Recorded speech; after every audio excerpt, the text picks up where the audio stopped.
Hey Empire, welcome to another NFL recap. NFL Week 13 just finished, just concluded, and we have to bring our recap. We have to keep up with the predictions, and it was another great week for your unknown Emperor. I came up with 11 right, 5 wrong in my predictions, bringing our grand total to 113 wins and 82 losses on the season. What better way to congratulate ourselves with a nice little round of applause? We bring it here. We continue this streak of being above 500. We actually got double-digit wins with 11 right, and a couple of those games could have went either way. The Cardinals and Vikings game could have went either way. The Chiefs and the Raiders game.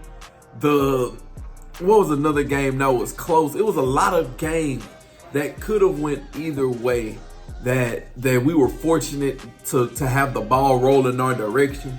So we are forever grateful for the football guys for keeping our streak going.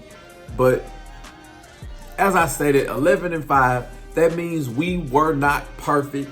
And the 5 games that I got wrong was I picked Miami to go into Green Bay and beat Green Bay. I was most definitely wrong. Miami does not perform in cold weather, and we see that now. It's either they don't perform in cold weather or they don't perform in big games against big teams. So it's either one of those situations. You either don't perform in big games or you don't perform in the cold weather. Or two things can be true. It could be both of them. So Miami falls to 5-7. Green Bay goes on to 9-3, and they keep pace with the Detroit Lions and the Minnesota Vikings in that division. The other game I got wrong was I thought that the Atlanta Falcons was going to beat the Los Angeles Chargers. I don't know what it is. I know what it is. I personally just don't believe in the Chargers. So I thought that Atlanta was going to put on a nice show. Kirk Cousins put on a show all right. It's a show that he really don't want to put on again because he threw 4 interceptions to that Chargers defense, and the game was still 17-13. That tells me all I need to know about the Los Angeles Chargers. You have 4 takeaways on your defense, and you only got up 17 points.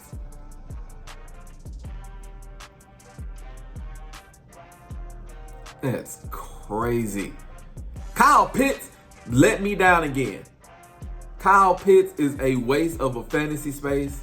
I just had to get that out there. I got Cincinnati. I picked Cincinnati to beat the Pittsburgh Steelers. This was a high-scoring game. It was 44-38. And Joe Burrow comes up short again. He has 3 turnovers. Something just isn't clicking with this team. They're most likely going to miss the playoffs. I'm not writing them off completely. The AFC, the bottom of the AFC, like the 6th and 7th seed, are kind of like iffy, kind of sort of wishy-washy in a way. That that they could just easily fall off, but they're just not doing it. And the Pittsburgh Steelers continue their dominance, and they go to 9-3. Like Pittsburgh, Mike Tomlin, you have to give him a round of applause. He's gonna be a Hall of Fame coach. He has been in the league for about, what they say, 16, 17 seasons, and he has not had a losing season at all. That's kudos. Like that's amazing. Through any generation, any decade, any year, he's been able to pull out a winning record. I picked the Jets to upset Seattle, and Jets are just awful. That's all I can say about that one. And I went against my gut on this one. It was actually a close game. I picked Carolina to beat Tampa Bay, and it came down to the wire. It was 26-23. It went into overtime. That's why I said it came down. And like I said in my predictions, the Panthers are showing me something. The Panthers are showing me something. They got some heart in them. They got some faith. They got that thing in them. No diddy. Panthers, maybe in the next couple of years, they might turn around from that disease plague reading franchise. It's to be determined, but I like their future too. If honesty, in all honesty, if they can come back and win that division, even with this loss to Tampa Bay, they can come back and win that division. Now they really needed this one, but it's so much season left. It's so much season left. Those were the 5 I got wrong. Those were the 5 I got wrong. A couple of ones that I am proud to have gotten right. You know, Philadelphia going into Baltimore, beating the Baltimore Ravens 24-19, heading on to be 10-2. Number 2 seed in the NFC. The Lions are a step away. We can easily get that number 1 seed in the NFC. Even if we don't, we have no problem walking in Detroit. We have no problem because defense travels. That is the number 1 defense in the NFL. I have been telling y'all this for the longest, that this defense was top notch. This defense was head and shoulders above it all. Like number 1 defense in the NFL. Anything can happen, but up until this point, they have been the number 1 defense in the NFL. Saquon Barkley has been the MVP of the NFL, running behind one of the best offensive lines in the NFL. One man's trash is another man's treasure. Thank you, New York Football Giants, for Saquon motherfucking Barkley. You can't forget the motherfucking part, because that's Barkley. Like, you can't. You can't. That man is a dog. He should be MVP. He should be MVP. Matter of fact, Carolina finna have a game against Philly. They not gonna win. If they gonna give us a good fight, it's gonna be tough. Saquon gonna run for probably 130. 130. MVP. Another game that caught my eye was Buffalo demolishing the San Francisco 49ers in that snow. Josh Allen is another candidate for MVP. Like, if they want to just give it to a quarterback, he would be the person that they give it to. But we should do something different. The Saquon deserves it. He was thrown away from the Giants. But this isn't a Saquon rant. I can talk about that in another video. But Josh Allen single-handedly is carrying. He has... I think he's one of the... Did he get a rushing touchdown? He did. I think he did. He had a rushing touchdown, a receiving touchdown, and a passing touchdown in the same game. A rushing touchdown, a passing touchdown, and a receiving touchdown, all in the same game.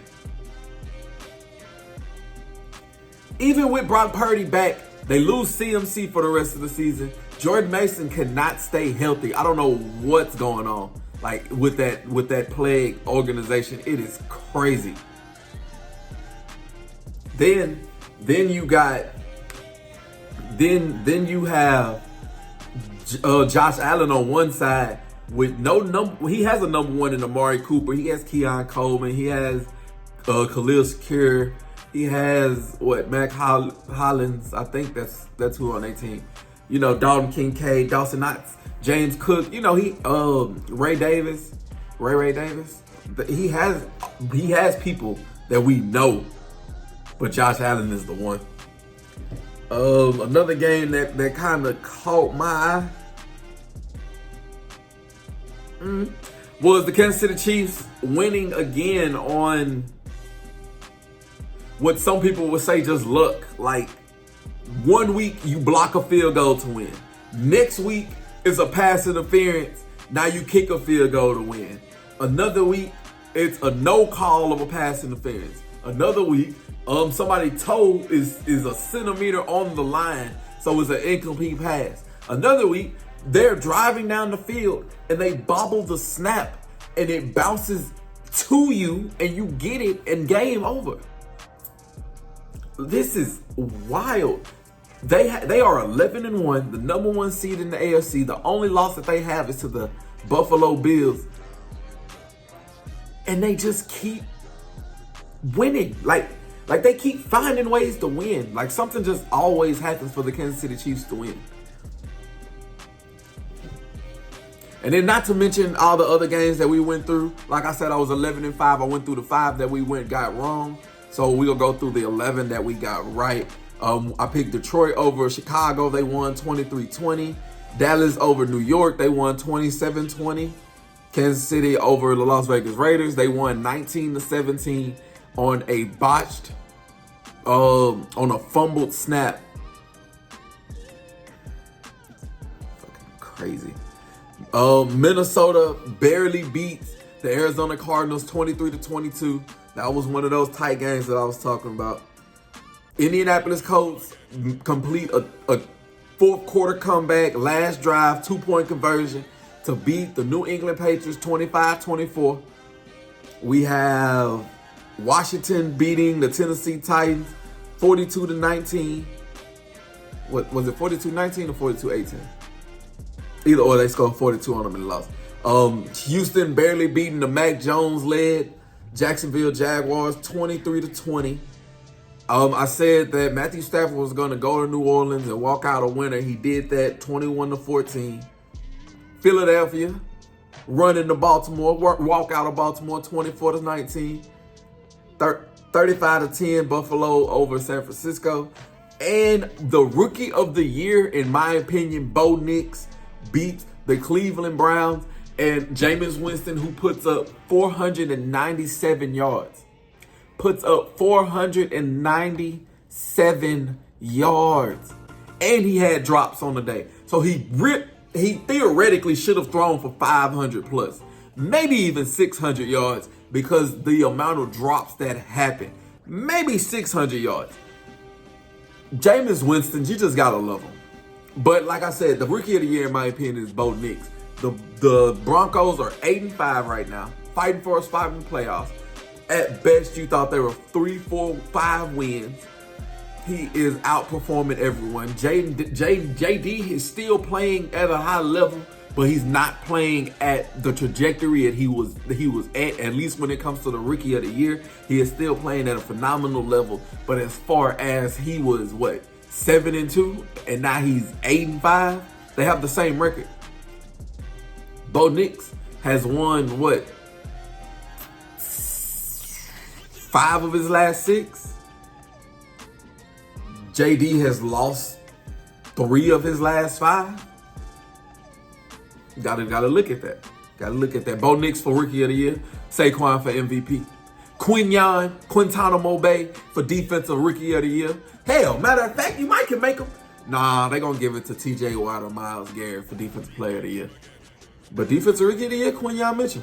Or for Defensive Player of the Year, you can really give it to Jalen Carter. Like y'all don't wanna have that conversation. You can really give it to Jalen Carter.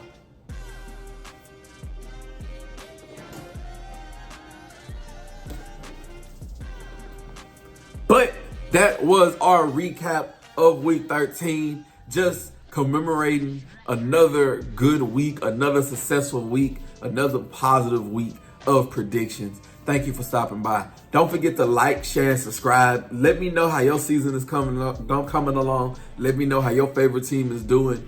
Let me know how you like my review or don't like my review. Either or. I do appreciate y'all for stopping by.